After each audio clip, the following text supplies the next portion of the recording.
मैनू बारी विचों कर दी इशारे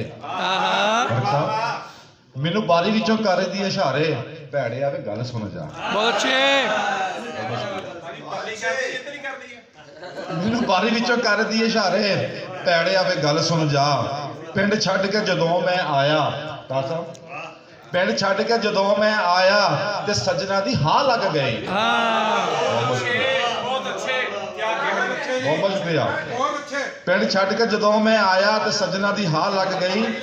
ताहर आलम साहब आपके लिए छापा सजना ने जिस वेले मारिया छापा सजना ने जिस वेले मारिया तो मित्रां दे भेद खुल गए।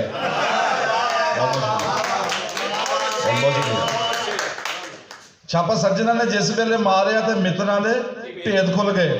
स्पैशल कोकब साहब वास्ते ओदी काल जदों राती मैनू आई ओदी काल जदों राती मैनू आई मैं सारी रात नचदा रहा।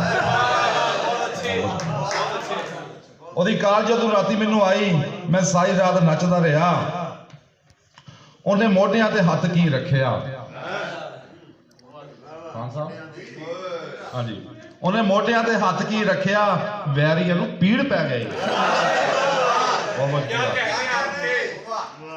उन्हें मोढियां ते हथ की रखिया वैरियां नू पीड़ पै गई। आखिरी बोली दे नाल जी इजाजत चाहांगा।